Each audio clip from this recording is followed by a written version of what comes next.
Merhabalar arkadaşlar, kanalıma hoş geldiniz. Umarım iyisinizdir, umarım keyifler yerindedir. Bu açılımda aklınızdaki kişiye bakacağız. Özellikle iletişim olmayanlar ya da kopuk olanlar, hatta iletişim olup da kişinin duygu düşüncesinden emin olmayanlar için şu anda ne hissediyor, neler yaşıyor, neler düşünüyor, bunlara bakacağız. Burada 3 ayrı destem var. Hepsinden faydalanacağım. Klasik, Lenormand ve bilinçaltı destemize hepsinden faydalanıp bu kişiyi inceleyeceğiz, irdeleyeceğiz, derinlere dalacağız. Siz destenizi seçin. Yalnız genel bir açılım olduğunu unutmayın. Seçtiğiniz deste dışındaki desteden de faydalanma şansınız vardır. Belki onunla uyumlanabilirsiniz. Ve ben burada olumlu olumsuz ne görüyorsam bunu söylüyorum arkadaşlar. Yani burada ben olumsuz bir şey duymak istemiyorum ya. Ben biraz pembe yalanlar arıyorum diyenler varsa burada öyle bir şey yok. Bilginiz olsun. Ne var ne yok söyleyeceğim. Şimdi ben lafı fazla uzatmayayım. Hemen birinci destemle başlayayım. Tabii ekstra kartlar da seçeceğim ama öncelikle seçtiğimiz kartlara bakalım, bize neler anlatacaklar, neler söyleyecekler. Özellikle aranızdaki duruma şu anda bakıyorum. Yani şu an bu iki kişi, şu an beni izleyen ve bu kişinin aklındaki şahıs neler yaşamış, öncelikle buna bakalım. Şimdi arkadaşlar, aranızda yalan var, aldatma var, bir takım yalanlar var. Hatta şöyle söyleyeceğim. Ya siz bu kişiyle evlisiniz ya bu kişi bir başkasıyla evli. Yani burada aslında üçlü ilişki durumu söz konusu. Ve bu kişiyle sizin yollarınız ayrılmış. Yani şu an zaten bu desteği seçenler, bu kişiyle iletişiminiz yok. Yani büyük çoğunluğunuz bu kişiyle çoktan yolları ayırmış. Ve aslında bu kişiden beklentiniz hala var. Yani acaba gelir mi? Acaba adım atar mı? Ben ona çok değer verdim. Samimiydim. Gereken neyse onu yaptım. Fakat şöyle bir şey de var ki belki de siz bu yalan, bu aldatma durumunu biliyorsunuz. Belki de o kişinin hayatında bir başkası olduğunu zaten biliyorsunuz. Yani bunun farkında bile olabilirsiniz. Farkında olarak belki de bu kişiyi bekliyorsunuz. Hala bu kişi sizin aklınızda. Ya bu mümkün şu anda. Genel itibariyle bu şekilde ve aranızda belki de ya kırıcı sözler geçti, ya bu kişi kırdı, üzdü, çok derin yaraladı ve bu şekilde gitti. Ama olan olmuş yani. Bir şeyler yaşanmış. Burada aslında yaşanmamış bir akış yok şu anda ki zaten ilk başta ilk kartları açarken özellikle neler yaşanmış diye bir açmak istedim ki bu deste size uyuyorsa şu an devam edebilirsiniz. Ya evet, böyle şeyler yaşadım diyorsanız devam edin bu desteği dinlemeye. Şimdi bu kişi bağlılık sorunu yaşayan biri de olabilir. Belki bağlanamıyor, belki hep daha özgür ilişkiler yaşadı, buna alıştı. Belki yeni heyecanlar arıyor. Tabii detaya ineceğiz şimdi ama burada net olan bir şey varsa üçlü ilişki yalan, kişinin sizden bir şeyleri gizlediği, sakladığı ve bunların aslında çoğunuz için zaten açığa çıktığı ve şu an iletişim olmadığı bir şekilde kopuş yaşandığı ve sizin hala bu kişi için bir beklentiniz olduğu. Şimdi şuna bakalım. Şu an mevcutta bu kişinin hayatında neler oluyor? Hayatında neler oluyor bu kişinin?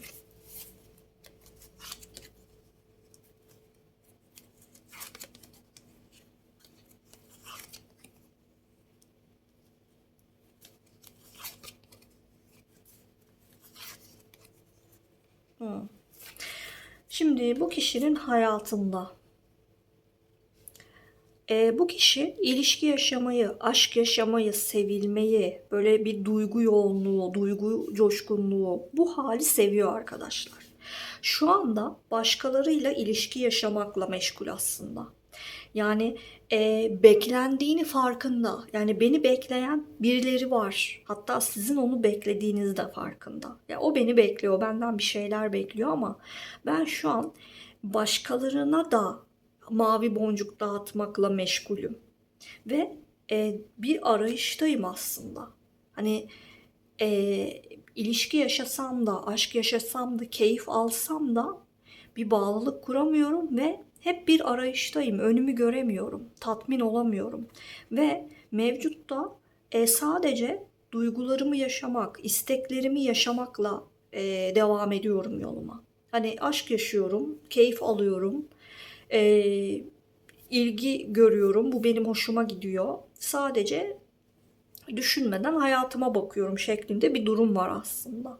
Ve bir yandan da en çok da maddiyatıyla ilgili, işiyle, kariyeri ilgiliyle de çaba sarf ettiği bir süreçte aslında. Hani daha çok böyle ilişkileri ya da ne yaptım, ne oldu şeklinde böyle geçmişi falan çok kurcalama gibi de bir durum söz konusu değil aslında. Burada önüme biri çıkıyor, yaşıyorum, keyfime bakıyorum, ilgi görmeyi seviyorum, aşk yaşamayı seviyorum. Duygularımı tatmin etmeyi seviyorum. Evet, çok kafaya takmadan bunu yapıyorum. Bir yandan en çok kafaya taktığım şey benim maddiyatım, işim, kariyerim. Hatta belki de konumunu yükseltmek ya da belli bir konumda olmak, insanların gözüne böyle nasıl söyleyeyim bunu? Böyle leveli yükseltmek gibi düşünün. Hani insanların gözünde daha güçlü görünmeyi belki de seviyor bu kişi ve bu yüzden belki de daha çok para kazanma, işinde, kariyerinde iyi olma, belki işte güzel giyineyim, insanlar beni çekici görsün, işte param bol olsun şeklinde bir kafa yapısı da olabilir. O yüzden de işinde gücünde çok çabalıyor olabilir ya da aşka, ilişkiye göstermediği özeni işine, kariyerine daha çok gösteriyor olabilir. Çünkü burada paralar üst üste çıktı. Yani para mevzusunda iş kariyer hayatında emek harcadığını, bu yolda daha çok bir şeyler düşündüğünü görüyoruz aslında ve bilinç altına inelim arkadaşlar. Bilinç altında neler yaşıyor? Buna bakalım. Bilinç altında bu kişi neler yaşıyor? Çünkü bilinçaltı biraz daha sırdır, biliyorsunuz. Yani eyleme dökmediği şeyler bilinç altında yer alıyor olabilir. Bunu da bir görelim.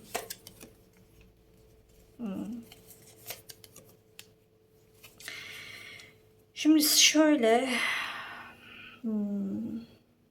bilinç altında aslında çok fazla düşündüğünü görüyoruz. Şimdi bilinç dışında eyleme baktığımızda çok fazla düşünmediğini ve keyif alma odaklı olduğunu gördük ama bilinç altında geçmiş yaşantıları düşündüğünü görüyoruz. Normalde mesela geçmişe takılacak bir insan değil ya da ne yaptım, olumsuz olan neydi, işte ben haksızlık yaptım mı, birini bekletiyor muyum şeklinde böyle çok kafaya bir şeyler takmayan, hatta duygu yoğunluğu olmayan, evet duyguları yaşamayı seven ama çok böyle duygusal yapıda olmayan, istekleri ve ihtiyaçları yönünde hareket eden, daha böyle biraz sert ya da otoriter veya duygusuz diyebileceğim bir yapıda gördüm bu kişiyi. Fakat burada bilinç altında geçmiş yaşantıların açığa çıktığını, zaman zaman geçmişi düşündüğünü ve dert ettiğini görüyoruz.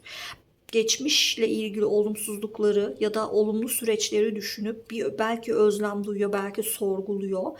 Yani bilinç altında aslında düşündüğü anlar oluyor.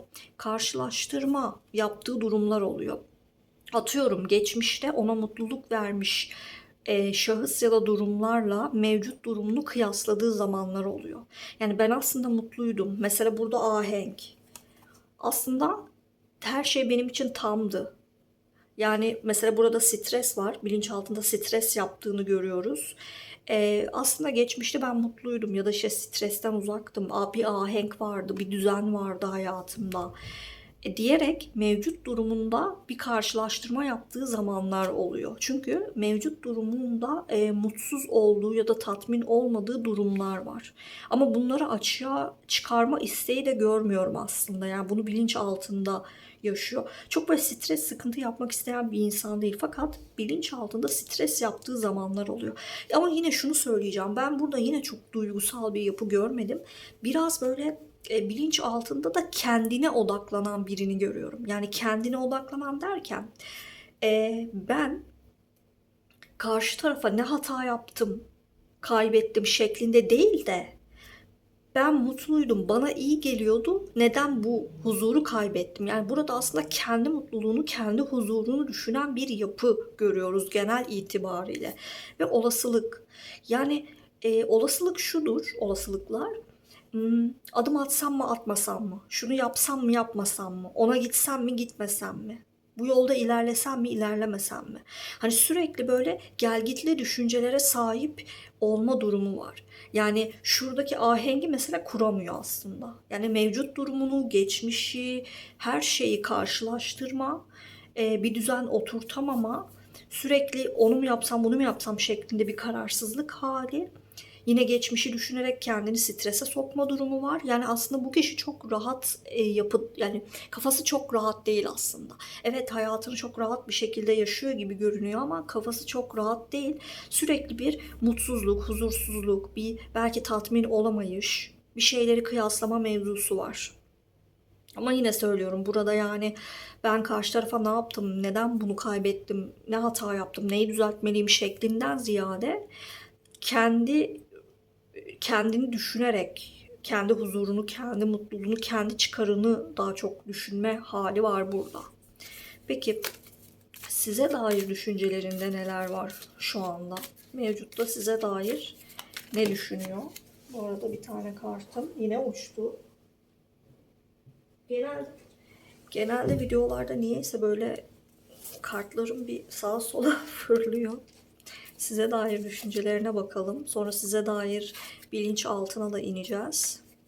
Hatta Lenormand da açacağım. Arkadaşlar çok sert yapıda bir insan bu ya. Ya gerçekten duygusuz yani. Hani dedim ya, böyle aşk yaşamayı, ilişki yaşamayı seviyor ama duygu yok adamda yani. Adam diyorum çünkü eril çok fazla çıktı. Belki şimdi bizi eriller izliyor ve diyor ki ya ne alaka, ben ne yaptım ki? Evimde oturuyordum yani, ama genel olarak demek ki bizi daha çok kadın arkadaşlar izliyor ki burada hep eril odaklı çıkıyor. Şimdi şöyle, bu kişi sizinle ilgili düşüncelerinde siz onun konuşamadım, pardon. Gözünde çok güçlüsünüz. Çok böyle dirayetlisiniz. Belki kolay kolay birine bağlanmıyorsunuz. Belki kolay kolay açılmıyorsunuz. Kalbinizi, gönlünüzü belki kolay kolay birine açmıyor olabilirsiniz. Ya da çok zor seviyorsunuz. Sevince kendinizden veriyorsunuz ama sildiğinizde de pat diye silip atıyorsunuz. Yani siz aslında onun gözünde güçlü bir karaktersiniz. Ve şu an mevcutta da sizin güçlü olduğunuzu düşünüyor. Tamam, biz olumsuzluklar yaşadık, ben onu üzdüm, kırdım vesaire ama o bundan çok etkilenmez. O şu an güçlüdür, gücünü koruyordur. Ve ilişkide siz baskın karaktermişsiniz. Aslında size yetemediğini düşünmüş bu kişi. Ve size ele geçiremediğini. Şimdi burada onun kılıç kralı olduğunu görüyoruz. Kılıç kralı da biraz yine işte en başından beri söylediğim aslında. Otoriter, sert, kendinden emin, kendi yolunda yürümek isteyen, herkes benim peşimde koşsun, ben ne istersem o olsun, ben ezilmem, büzülmem, işte yıkılmam ya da duygusal bir insan değilim. Ben mantığıma, isteklerime odaklı bir insanım şeklinde bir karakterdir ve daha çok ele geçirmek, elde eden olmak ister. Yani elde edilen değil, elde eden. Ve bu kişi sizi tam anlamıyla elde edememiş aslında. Ve sizinle diyor ki yani hep o bir yüktü. Onunla olan durum bir yüktü benim için. Yani o netlik arıyordu. O belli istekleri vardı. Hani siz aslında olması gereken bir ilişki istiyormuşsunuz. Bakın burada bu kişi Joker. Bu kişi diyor ki ya ben önümü görmüyorum. Ben anlık ilerliyorum. Ben kafama takmıyorum bir şeyleri. Ben keyfime bakıyorum. Şurada gördük ya, iç dünyasında stres vardı. Dedim ya, bilinçaltında stres yaşadığı zamanlar oluyor ama aslında böyle stresi falan sevmiyor. Burada işte akışta diyor ki ya ben stres sevmem. Yani ben önüme bakmam. Ben anlık keyfime göre yaşarım. Ama sen sorumluluk istiyorsun. Yani sen benden bir şeyler bekliyorsun ve sorumluluk, birine bağlanmak, gerekeni yapmak. En başında dedim ya, üçlü ilişki ağı var mesela. İşte birine sadakatle bağlı olmak, gerekeni yapmak benim için yük ya da senin isteklerin, senin beklentilerin benim için yük. Düşündüğü bu. Mahkeme şudur arkadaşlar. Yani bu kişi zaman zaman sizinle olan durumu muhakeme yapıyor olabilir, düşünüyor olabilir ama düşüncelerinde ben burada yok ya, ben haklıyım, bak benim yolum böyle, onun yolu şöyle, işte biz uyuşmuyoruz şeklindedir. Mahkeme ayrıca hak eden hak ettiğini alır kartıdır. Yani burada hem muhakeme yapmak, hem hak edenin hak edeceğini alması, hem de gerçek anlamda bir mahkeme sürecini de verir. Belki bu evlilik mevzusu var dedim mi, bu kişi biriyle evli olabilir. Belki de şurada o kartı da açayım da görün. Şurada aziz kartı. Kartlar karıştı ama kusura bakmayın. Aziz kartı evlilik bağını da verir. Şimdi mahkeme kartı gerçek anlamda. Eğer ki bu kişiyle siz evliyseniz belki bir mahkeme süreciniz olacak. Ya da dediğim gibi bu kişi bir başkasıyla evli. Belki mahkeme süreci olacak onunla. Veya işte sizinle arasında bir mahkeme süreci geçecek. Veyahut da ya hak eden hak ettiğini alıyor işte tarzı bir durum yaşanacak burada. Ama genel olarak kendini haklı gören ve kendi çıkarını düşünen bir yapısı da var zaten. Ve mevcutta düşüncesi şu. Yani onun istekleri, onun ilişki yolu bana yüktü. Biz çok zıttık şeklinde çok böyle negatif bir hal gördüm bilinçte. Bilinç altında derinlere inecek olursak derinlerde size karşı düşüncelerinde neler var? Buna bakalım.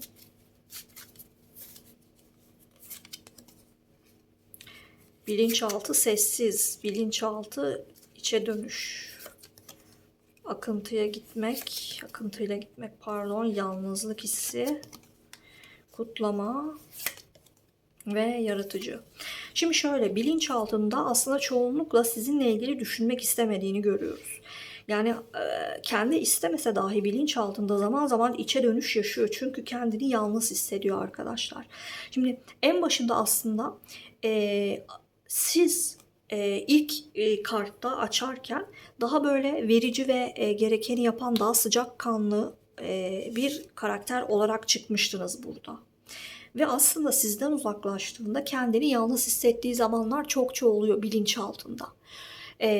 Zaten genel olarak aslında hayatında biri var ama atıyorum işte geceleri yalnız kaldığında vesaire ya da olur ya hayatında biri olmadığında veya hayatında biri olsa bile istediğini bulamadığında o samimi sevgiyi, samimi ilgiyi ya da onun alttan alan, onu her koşulda seven kişiyi bulamadığında bilinç altında yalnızlık hissi açığa çıkıyor bu kişinin. Ve iç dünyasına döndüğü zamanlar işte. Yani zaman zaman içine dönüyor ve bu içe dönüş aslında şudur. Hani böyle kafamızı yastığa koyarız ve bir hata yaptığımızda biz umursamasak bile iç sesimiz susmaz ya. Onun gibi bir şey düşünün yani.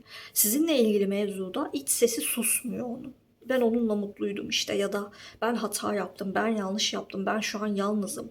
Mesela sizinle aslında mutluymuş ve bu mutluluğu zaten o mutlu olmak, kutlama işte ilişkiler yaşama veya da keyif alma gibi dürtüyü sevdiği için işte onunla mutluydum ya da onunla ben kendimi yaratıcı hissediyordum. Yani her alanda bana destek oluyordu ve bana katkı sağlıyordu ve beni mutlu kılıyordu. Hem kendimi yaratıcı hissediyordum hem kendimi yeniden doğmuş gibi hissediyordum. Kendimi mutlu hissediyordum. Beni tamamlıyordu. Bana iyi geliyordu. İçte bilinçaltında böyle bir durum var. Ama bir yandan da şöyle bir şey var. Bu içe dönüşte bunları hissettiği anda bu sesi kesme eğilimi var. Yani hayır düşünmüyorum. Ben akışta ilerliyorum. Ben düşünmek istemiyorum. Burada çok sert bir karakter var. Yani kendi iç sesini bile susturabilecek bir insan var. Kapatmaya çalışıyor bilinçaltını, derinleri. Bir de şey yapalım. Lenormand kartlarımızdan bakalım. Kişinin size karşı düşüncelerine, hislerine bakalım.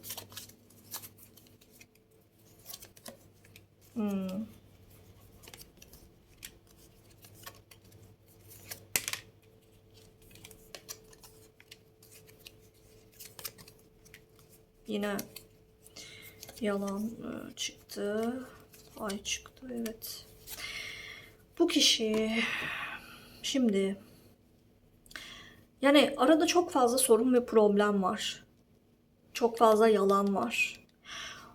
Dürüst olmam gerekiyordu. Yani dürüst olunması lazım. Hani neyse o. Açılması gereken çok büyük problemler var. Yani bizim için güneş doğabilir mi? Bu sorunları aşabilir miyiz ki? Şeklinde bir düşüncesi var. Biraz zor olduğunu düşünüyor açıkçası. Bir yandan da bir ümidi de var. Yani belki bu sorunların üstesinden geliriz, belki çözüme ulaşırız. Ama benim dürüst olmam gerekiyor. Bakın, bu köpek dürüstlüktür.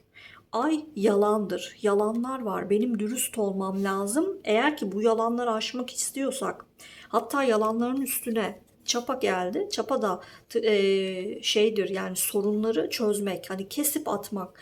Bu sorunları çözmek için yalanlardan kurtulmam lazım. Yalanlardan kurtulmam için dürüst olmam lazım. Centilmen de şeydir, hani kılıç kralından ziyade daha böyle baskın olmayan ve daha düşünceli bir karakterdir. Daha düşünceli olmam gerekiyor, dürüst olmam gerekiyor. Akabinde sorunları çözebiliriz ve bizim için güneş doğabilir tarzı bir düşüncesi var. Aslında kendinde farkında olduğunu görüyoruz burada. Yani bir şeyleri, hataları kendisinde bulduğunu da görüyoruz. Şuna da bakalım mı, merak ediyorsunuzdur diye düşünüyorum. Bu kişinin sorunları çözebilme ihtimali var mı, ya da düzelme, size gelme gibi bir ihtimali söz konusu mu? Böyle bir şey olur mu? Bu kişi bu sorunları aşıp size adım atar mı, ya da dürüst olur mu? Gelecekte neler olabilir aranızda?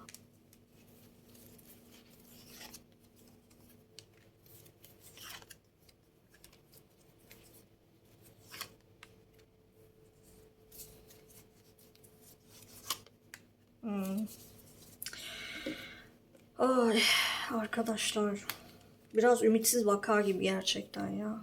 Maalesef yani. Şimdi şöyle,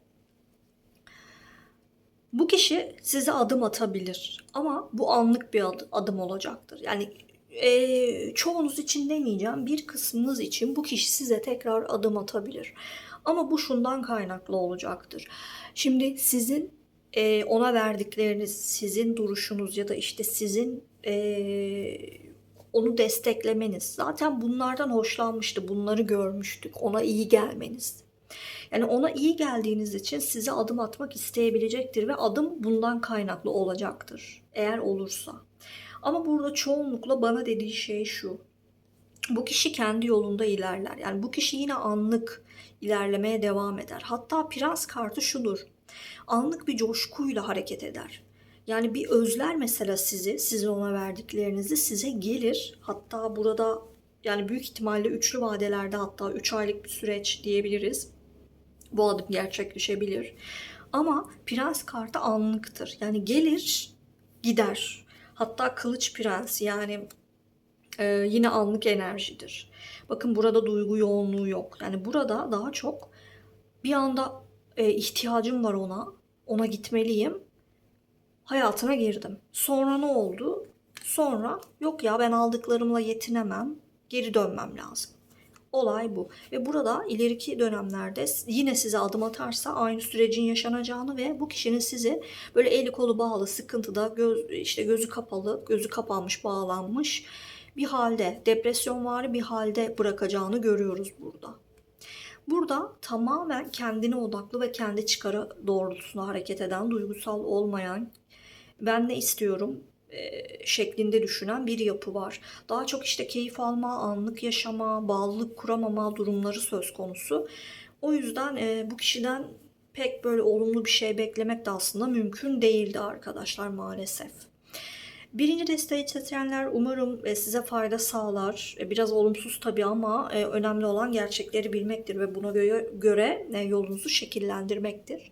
Ben şimdi ikinci desteğe geçiyorum. Yorum yaparsanız, eğer ki fikirlerinizi belli ederseniz, bana belirtirseniz çok memnun olurum. Beğenip abone olursanız da bana katkı sağlamış olursunuz. Bu da beni çok mutlu eder. Şimdiden teşekkür ediyorum. Ben şu kartlarımı toparlayıp ikinci desteme geçiyorum arkadaşlar. Çok fazla kart var.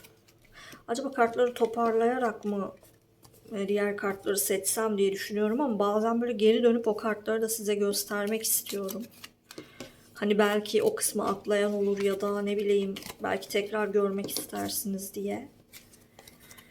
Ama o kadar fazla kart seçiyorum ki birbirine giriyor her şey. Şimdi ikinci destemizle başlayalım arkadaşlar. Evet. Burada da bir evlilik durumu söz konusu olabilir arkadaşlar. Yani aramızda şu an bu kişiyle evli olabilirsiniz. Ama yine bu kişi aynı anda iki durumu, iki kişiyi, iki olayı idare etme çabasında, bunu görüyoruz. Fakat burada şöyle bir şey var. Pardon. Şimdi buradaki olay şu arkadaşlar. Burada para konusunda çok fazla uğraşan bir kişi var aslında. Yani belki para anlamında, maddiyat, kariyer, iş güç anlamında daha çok kafaya takıyor olabilir bu süreci. Yani benim kendi hayatım, işte maddiyatım, para mevzularım, bunlarla çok cebelleşiyorum. Bunlarla uğraşırken aynı anda hem orayı hem seni idare edemiyorum şeklinde bir durum söz konusu olabilir. Bu kişiyle ilgili siz çok fazla sıkıntı yaşıyorsunuz. Belki uykularınız bile bölünüyor. Yani uyuyamıyorsunuz. Çok fazla düşünüp dert ediyorsunuz. Ve bu kişiden beklentileriniz var. Aslında belki de bu kişi size sözler vermiş ve belki de bu sözleri tutmak bile istemiş olabilir arkadaşlar. Tutmak istemiş ama İki ayrı durum var. Bir konu siz, bir konu başka bir şey. Bu iki durumu idare etmem gerekiyor ve ben bu iki konu arasında tıkalı kaldım ve bunu yapamıyorum şeklinde bir durum söz konusu. O yüzden de sizi biraz böyle saf dışı bırakmış olabilir. Hani diğer konuya yöneldim ve onu toparlamam gerekiyor. Ondan sonra seni düşünürüm şeklinde bir mevzu gelişmiş olabilir. Tabii derine de ineceğiz şimdi. Burada öncelikle bir genel anlamıyla bir bakayım istiyorum. Aslında Azize kartı biraz da berekettir. Yani sizinle güzel vakit geçirmiş olabilir. Hatta karşılıklı sadece sizin ona vermeniz değil, o da size çaba harcamış olabilir ama araya bir takım konular ve sorunlar dahil olunca verilen sözler tutulamamış, harcanılan zaman ya da emek bir yerde takılı kalmış ve tıkanılmış, yani üçüncü durumlar karışmış araya. Şu anda bu kişinin hayatında neler oluyor, buna bakalım. Şu anda bu kişinin hayatında neler oluyor? Ay, yine kılıç kralı geldi ya. Hiç de istemiyordum ama. Birinci destede de vardı maalesef.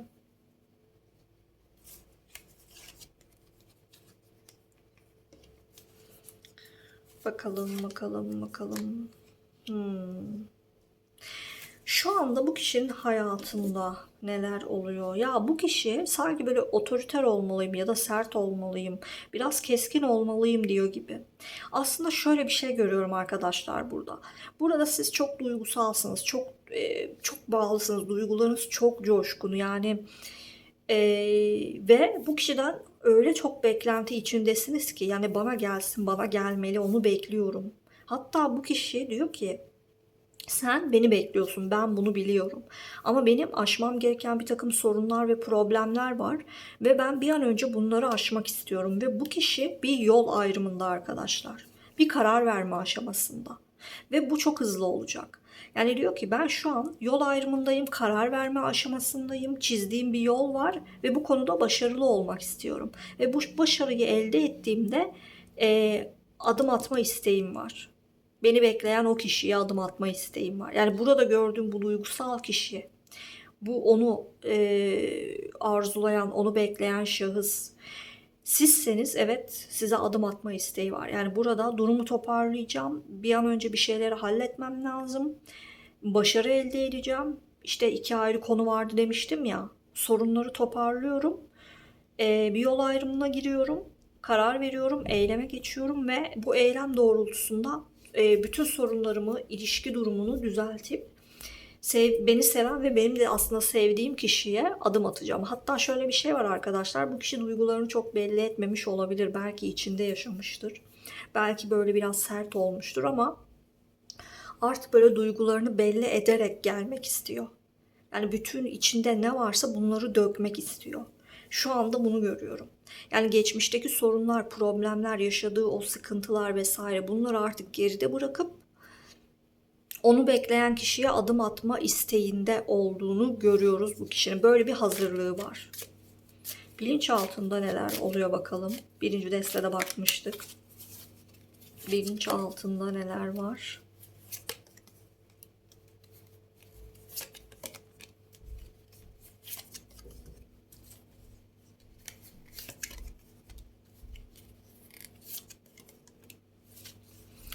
Bilinç altında şu var arkadaşlar. Artık bir şeyleri tecrübe etmiş bu kişi ve bilinci açılmış. Yani bilinci açılmak ve tecrübe etmek farkındalığa varmaktır. Ne yapması gerektiğini, ne yapacağını farkına varmaktır. Koşullanma. Şimdi aslında şöyle, çok fazla stres altında hissettiği bir süreç yaşamış ve yeni kaynaklar, yeni yollar aramış. Hatta belki de bir zamanlar yalan söylemiş ya da olduğundan farklı görünmüş veya yalan söylemek zorunda kalmış, kendini gizlemiş, politik davranmış. Ama artık bu koşullanmadan kurtulma isteğinde. Yani hep böyle ilerler takıntısı vardı belki de. Yani olumsuzsa bir şey hep olumsuz olacak. Ya da ben bu süreci aşamayacağım. İşte bir şeyleri yoluna sokamayacağım. Veya benim karakterim bu, ben değişmeyeceğim şeklinde bir takıntılık hali olmuş olabilir geçmişte. Ama artık ben tecrübe ettim. Ben bilinçlendim. Ben bir şeyleri farkına vardım. Ben şu olumsuz süreçlerimden, karakterimden sıyrılmak istiyorum. Ve olumsuz süreç, benim adımlarım, benim yaptıklarım stres oluşturuyor bana. Yeni yollar keşfetmek istiyorum. Ve bu yeni yollar doğrultusunda artık her şey güzel olsun istiyorum şeklinde bir düşüncesi var. Yani bütün olumsuz süreç aslında onun için bir tecrübe olmuş arkadaşlar. Ve bu tecrübeyi kullanacak kendisi. Peki bu kişi, şimdi burada bir adım gördük. Sizinle ilgili ne düşünüyor bakalım. Bu kişi size dair neler düşünüyor bakalım.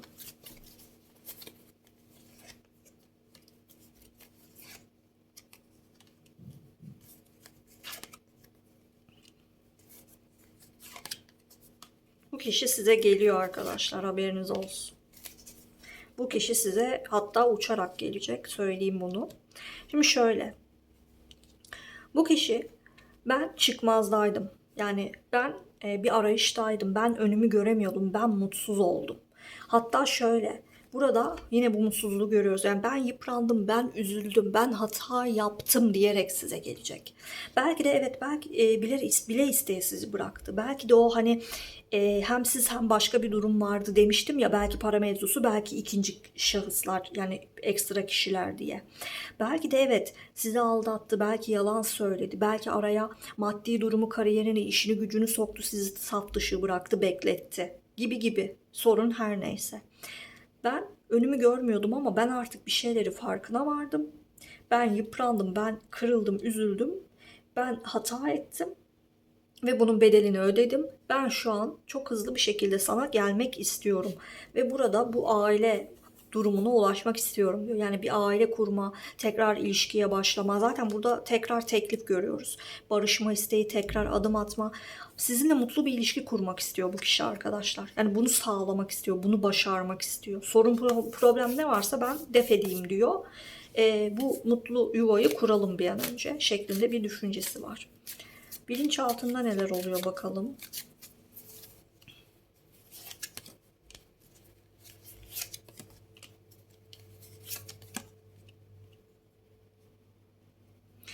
Tükenme ve değnek dokuzlusu görüyor musunuz? Yani çok yıprandığı bir süreçten geçmiş ve onun aslında bu erginlik, yani olgun olmayışı, olgun davranmayışı, gerekeni yapmaması. Hadi bir tane daha kart seçiyorum. Yeniden doğum çıktı.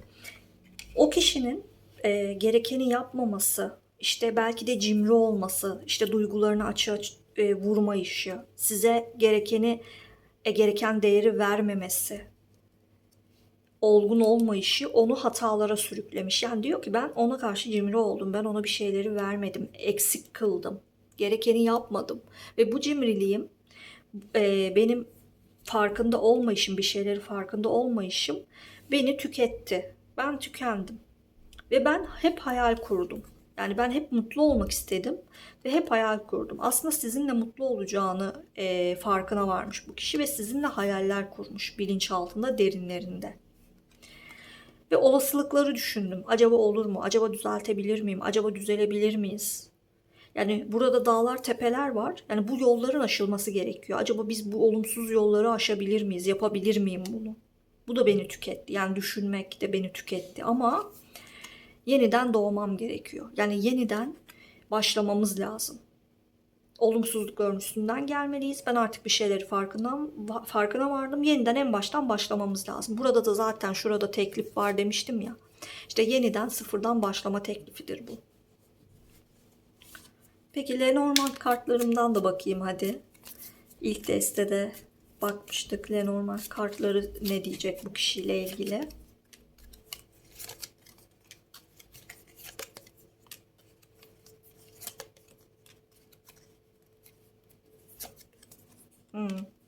Arkadaşlar burada da işte yalan mevzusu var. Yani bu kişi bir şeyleri sizden gizlemiş. Dediğim gibi orada hani iki olay vardı ya, iki durum. Belki de iki kişi arasında kaldı. Bir siz, bir başka durum ya da kişi. Yani bir şeyler gizlemiş bu kişi sizden, bu net. Ama artık dürüst olmalıyım. Dürüst olacağım ve siz onun için yani bu şurada hatta kupa olmusu çıkmıştı ve kupa olmusu bir aile kurma isteğidir. Yine burada leylek aslında sizi evi gibi, yani sıcak, samimi, bu samimiyeti sizinle yaşama isteği, sizi evi gibi görüyor. Ve sizinle bir yuva kurma isteği yine var burada. Ama şöyle bir şey var, biraz sizden de çekiniyor, onu söyleyeyim. Acaba ben ona adım attığımda ters tepki olur mu? Ters bir cevap alır mıyım? Bana güvenir mi? Ne yapar? Nasıl bir tavır olur? Ve güneş. Yani ben ona adım atacağım ve her şey güzel olsun istiyorum. Her şeyi toparlamak istiyorum şeklinde bir konudur. Yani bütün o olumsuzluk, şu ay var ya, karanlık, kapalı olan. Ay açılsın, güneş çıksın açığa şeklinde. Daha nasıl anlatayım? Peki gelecekte, birinci destede bakmıştık yakın gelecekte ne olacak diye. Yakın gelecekte neler olur? Sizi neler bekler?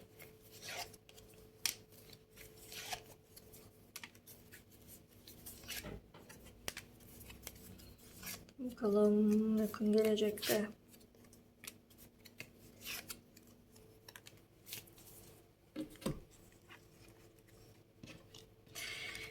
Yakın gelecekte şöyle bir şey arkadaşlar. Bu kişi zaten bir süredir bekliyor. Bir süredir uzak. Ve artık yine kılıç asıyla birlikte hızlı bir başlangıç. Yani yenilenme, bir şeyleri geride bırakma durumu söz konusu olacak. Ve siz zaten bu kişiyi bekliyorsunuz. Aslında o kişi de sanki sizden bir adım bekliyor. Yani şöyle bir şey var burada sanki. Hani o bana gelsin diyor. Mesela o sizden bir şey bekliyor. Siz diyorsunuz ki yok, o bana gelsin.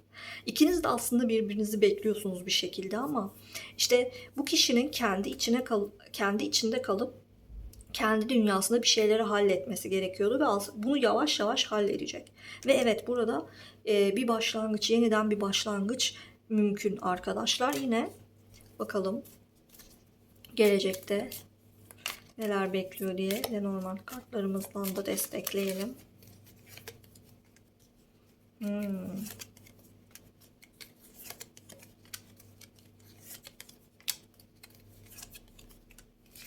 Arkadaşlar bu kişi size kurnazlık yaparak gelebilir. Yani size elde etmek için, sizin gönlünüzü almak için belki kurnazca yaklaşabilir size, haberiniz olsun.